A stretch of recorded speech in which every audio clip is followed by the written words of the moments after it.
Okay, so welcome to the hard mode healing guide for Coratanni. This is Rallis. Today I'm going to be talking you through the different phases of this fight. So in the first phase, you want to try to start out by doing some DPS. I actually don't do any DPS.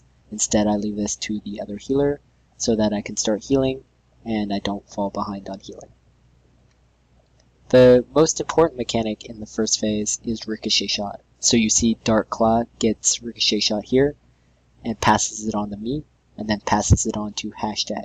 This mechanic is fairly easy to deal with as a healer. You just want to pass it to the other healer, as well as one of the floating DPS, who should come to you when it's time for them to get Ricochet Shot. Otherwise, the two most damaging mechanics are the yellow, which everyone should be able to get out of, as well as the fire debuff, which goes out on the raid and causes extreme damage. However, the DPS and tanks will be pressing the console, which allows you to cleanse your fire every time you get it. I personally skip cleansing the fire some of the time so that I can keep healing, but everyone else in the raid will be cleansing their fire. Otherwise, you need to continue getting out of the yellow, as well as being prepared for the bird Pearl to come over and do what we call a walkabout, where Pearl will knock around several people in the raid before returning to the tank. The most dangerous part of this phase is that the raid is taking large amounts of damage from the fire at the same time as both tanks are getting absolutely pummeled by their respective bosses. I personally put a lot of different healing on the tanks while just letting my AoEs splash for the rest of the raid. Do not be afraid in this phase to use everything you have, including healing adrenals or med packs if you feel it's necessary, as these will help you get through the phase, and you have a significant amount of time before you will need them again. So we're getting near the end of this phase, and just pushing Coratanni right here. The DPS have put all their efforts into Coratanni, and now we're going to be DPSing Pearl. So if you get through this part of the fight, your raid has coordinated Ricochet Shot well and used defensives and so forth quite well, so good job. This part of the fight should be very, very easy. All you're doing is DPSing Pearl. Now Pearl is in an enraged state now that Coratanni is dead, so Pearl can do quite a bit of damage at once. The only thing you really need to be aware of is the spit dot that can be placed on raid members, even other than the tank sometimes. So right now the tank is taking the majority of the damage, but it's possible for DPS to take very large spikes as well. If you can keep everyone up, you avoid having to use the battle res, which is a major plus going into the next phase. If you do have people who can stealth res, that's very, very effective right here, although we do not. Otherwise, I just throw in a little bit of DPS, although we've found that the enrage timer seems to start after this phase when you go into the escape pod, so it's not a major concern. Otherwise, this phase continues for a while, and it doesn't really change, so it's quite boring, to be honest. I'm going to start talking about the next phase, since there's nothing more to say about this first phase.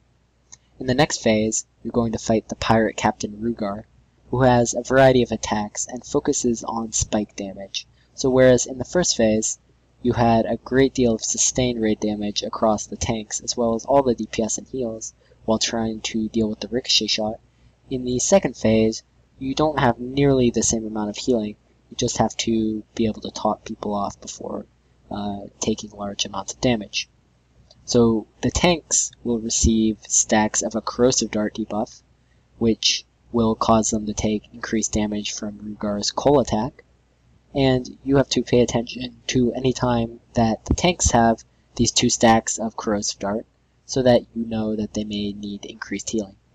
Otherwise, the tanks won't be taking excessive amounts of damage most of the time, and your focus will be on making sure that A, people are ready to take mouse destroy damage, B, people are ready to take damage from the raid-wide knockback, and C, that people are topped off after various other damage, including damage from dots as well as Rugar's jet charge attack.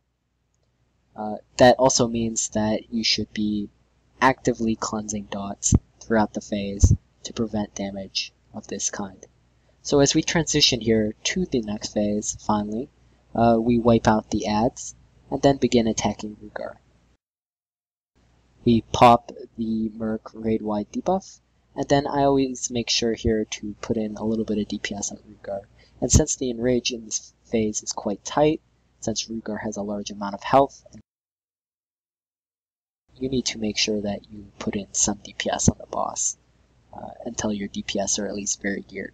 So we see the first mouse droids go out here, and they're on Fascinate. He makes sure to get to the middle, use his self-heals, and use his hydraulics. We also see that the fire debuff has started going out on the raid, as well as the flashbang.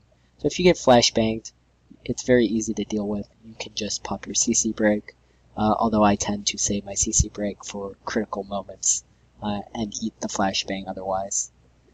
When you are cleansing, you need to make sure that you coordinate with your other healers, as well as any DPS who may be off cleansing, so that you do not excessively cleanse the same person. In this case, multiple people cleanse Marisi, so you see Salim is sitting with the corrosive grenade without being able to be cleansed for a few seconds. In general, we position the raid with some people on the left and some people on the right, with the melee and the tanks in the middle. Again, you see the Death Mouse is coming out, and Servali, that's Dark Claw in the middle, takes it with Hydraulics and Energy Shield. So this repeats for a significant amount of time.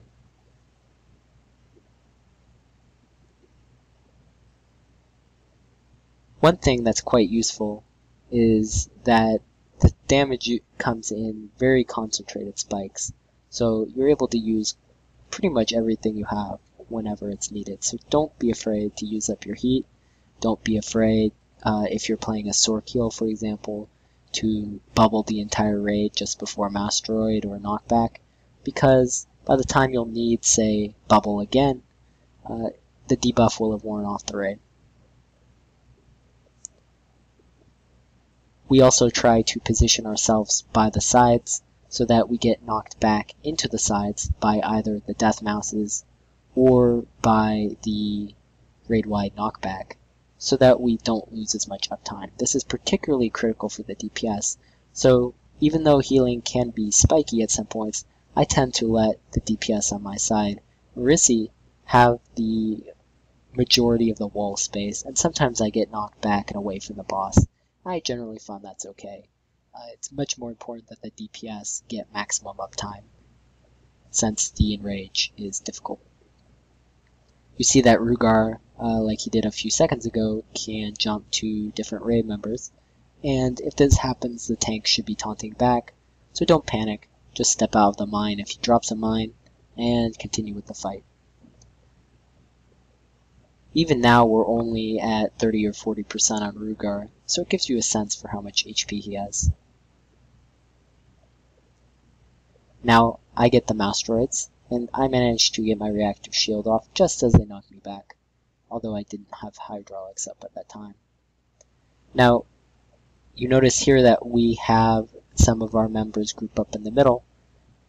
If we have the raid fall to very low health, we will generally try to stack more in the middle after a knockback. Otherwise, we'll keep people on their sides, because if people stack up too much, although it's nice for AoE healing, the dots are actually AoE, and you do not want too many of those dots to go out, because it's difficult to keep up with the cleanses. One thing you can do as a mercenary healer is take the talent in your utilities to make your cleanse on a reduced cooldown. This can help you cleanse the dots. I do not take this, however, because I like having progressive scan on the move, as well as having reduced AoE damage, which is very, very useful in this fight. At this point, Rugar is almost dead, so I'm just putting any DPS I can out on Rugar, and we managed to push him and complete the fight. So that's pretty much it. I hope you enjoyed the guide, and best of luck with your attempts.